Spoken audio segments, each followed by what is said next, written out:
যেমন করে হোক তুমি তুমি আমায় একটু জল দাও না পুষ্প। আমি যেমন করে তোমাকে জল দেবো, আমি তো কুমারী, দিতে পারি না। যেমন করে হোক, যেমন করে যেভাবেই হোক তুমি আমাকে একটু জল দাও না পুষ্প। জল আমি তোমাকে দিতে পারি, তবে আমার একটি কথা আছে। কথা আছে? বল পুষ্প, কি কথা আছে তোমার?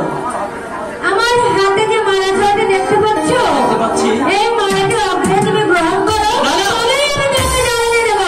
এই মালা আমি গ্রহণ করতে পারবো না কন্যা, তবে আমি তোমাকে জল দিতে পারবো না। ভগবান, একই মুশকিল আমি পড়লাম। একদিকে জল পিপাসে আমার বুকটা ফেটে যাচ্ছে, অন্যদিকে কন্যার মালাটি আমাকে গ্রহণ করতে হবে। ও ভগবান, এখন তুমি বলে দাও আমি কি করবো? না না না না, যেমন করে হোক, যেভাবেই হোক জল আমাকে গ্রহণ করতেই হবে। পুষ্প পুষ্প, বললাম তো কুমার, আমার কথা রাজি হও, তবে আমি তোমাকে জল দেবো। মানে পুষ্প, আমি আমি আমি তোমার কথায় রাজি আসছি পুষ্প। সত্যি বলছো বন্ধু? হ্যাঁ পুষ্প, আমি সত্যি বলছি। শুধু একটু জল, আমাকে একটু জল খাও পুষ্প।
জল নিয়ে এসো।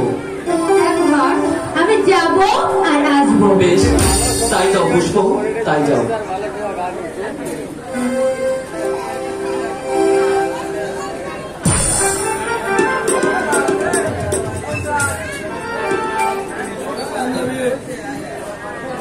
পুষ্প বলে গেল, অনেক বেলা হয়ে গেছে। এই তো কুমার, আমি জল নিয়ে এসেছি। দাও পুষ্প, আমাকে জল দাও।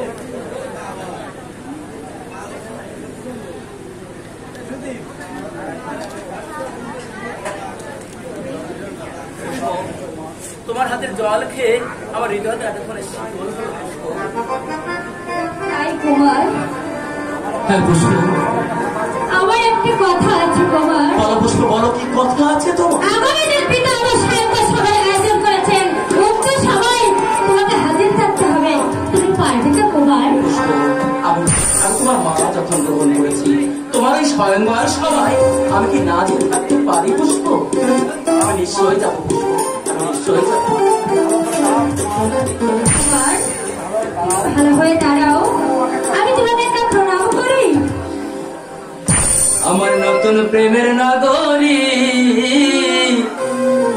সত্য কন্যা তুমি